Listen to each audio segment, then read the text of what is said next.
Hello friends, हमारे channel Hindi IT गुरु में आप सभी का स्वागत है। आज से हिंदी पढ़ेंगे। हिंदी को हम टॉपिक नंबर फर्स्ट से शुरू करेंगे, यानी हिंदी वर्णमाला। यानी हिंदी वर्णमाला वर्णमाला क्या होती है उसको समझेंगे। व्याकरण का वह विभाग जिसमें वर्णों का आकार, उच्चारण और उनके मिलने की रीति बताई जाती है उसे वर्ण विचार कहलाता है। यानी वर्ण विचार क्या कहते हैं?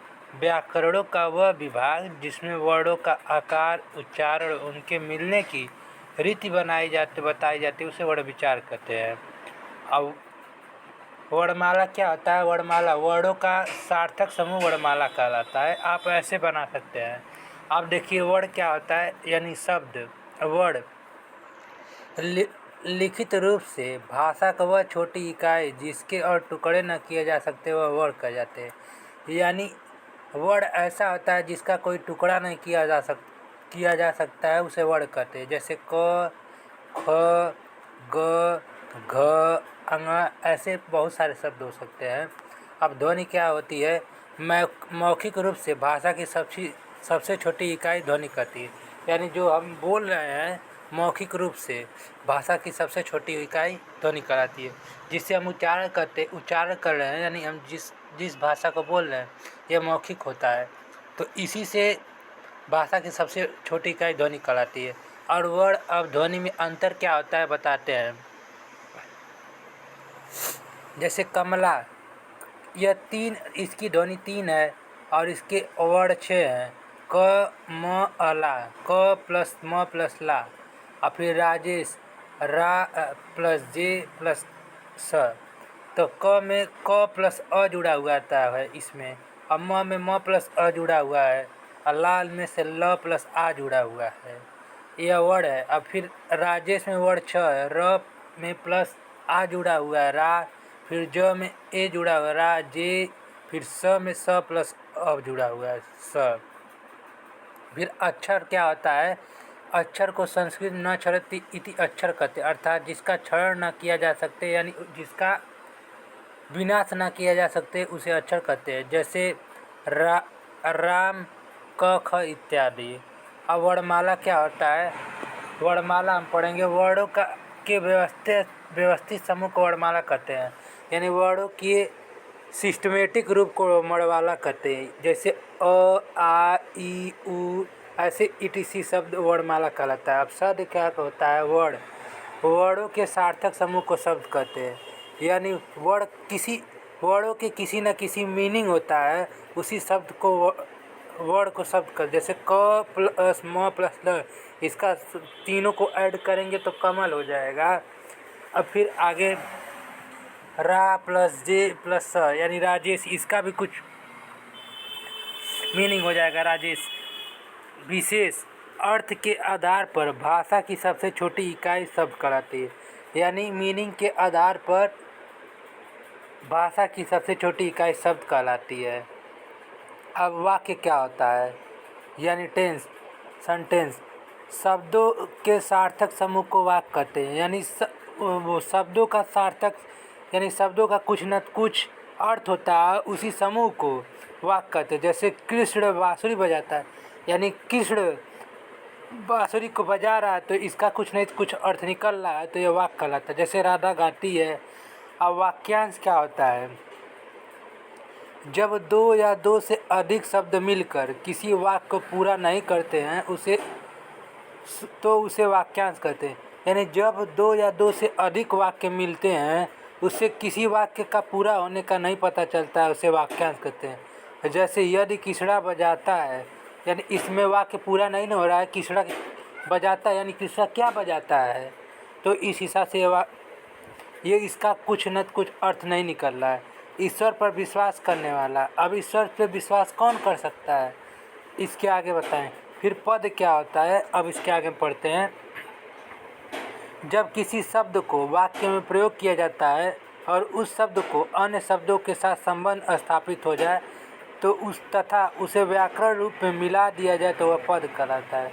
यानी कोई भी शब्द होता है जिसका प्रयोग वाक्य में प्रयोग किया जा सकता है और उस शब्द का अन्य शब्दों से संबंध स्थापित होता है, यानी उस शब्द का दूसरे शब्द से संबंध होता है और उसे व्याकरण रूप में मिला देता है उसे पद का। जैसे मोहन पुस्तक पढ़ता है, तो मोहन आपका कर्ता हो गया और पुस्तक कर्म हो गया, अब पढ़ता है क्रिया हो गई। अब मोहन पद करता है और पुस्तक पद कर्म है। अब विशेष क्या है, इसके अंतर्गत हम पढ़ते हैं, जब किसी शब्द को अकेला प्रयोग किया जाता है तो वह शब्द कहलाता है। यानी कोई भी शब्द अकेला प्रयोग है, यानी सिंगल प्रयोग होता है, उसे शब्द कहते हैं। लेकिन उसी शब्द को वाक्य के साथ प्रयोग करते हैं उसे पद कहते हैं। यानी किसी शब्द को वाक्य के साथ प्रयोग करते हैं उसे शब्द कहते हैं। विशेष हिंदी निर्देशालय के द्वारा 1966 ईस्वी में कुल वर्णों की संख्या 52 मानी गई है।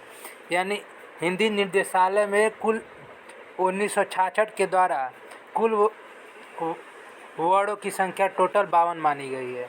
यानी हिंदी वर्णमाला में वर्णों की संख्या 52 मानी गई है।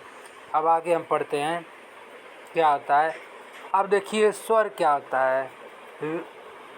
वे वर्ण जिनके उच्चारण में दूसरे वर्ण की सहायता नहीं लेनी होती है उसे स्वर कहते हैं।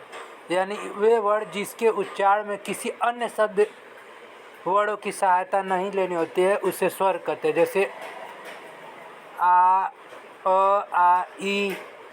अब देखिए आगे, अब स्वरों की टोटल संख्या कितनी होती है, तो स्वरों की टोटल संख्या 11 होती है। अ, आ, ई, बड़ी ई, ऊ, बड़ा ऊ, री, ए, ओ, औ। तो 11 टोटल आपके स्वर होते हैं। अब स्वर का वर्गीकरण यानी स्वर को कैसे बांटा गया है हम बताते हैं। तो उच्चारण के आधार पर स्वर को 3 भागों में बांटा गया। यानी उच्चारण के आधार पर स्वर को 3 भाग, ह्रस्व स्वर, दीर्घ स्वर और प्लुत स्वर। अब ओष्ठाकृति के आधार पर यानी ओठों की कृति के आधार पर 2 प्रकार से बांटा गया है। एक वृत्ताकार स्वर बांटा गया, एक अवृत्ताकार स्वर।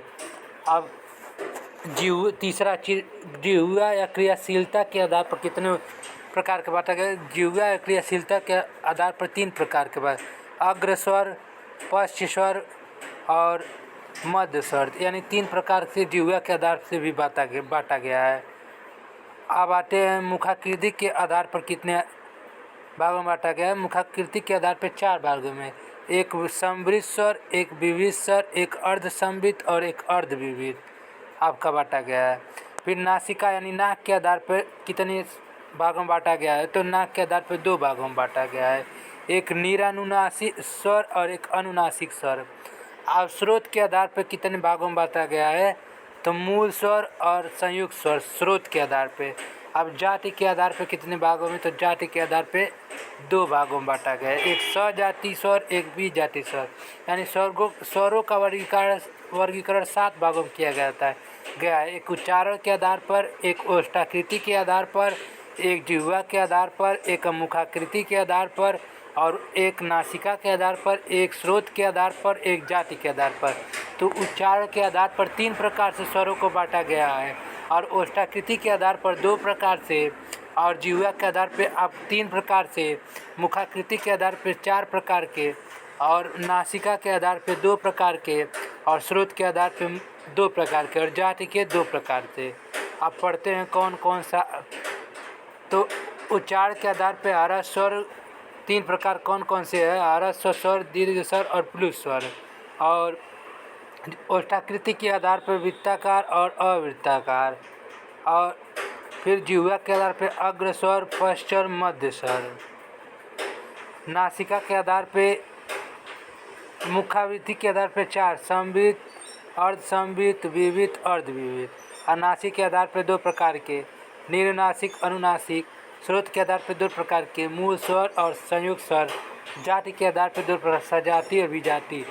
नेक्स्ट वीडियो में हम उच्चारण के आधार पर स्वर के प्रकार पढ़ेंगे। तब तक के लिए थैंक यू।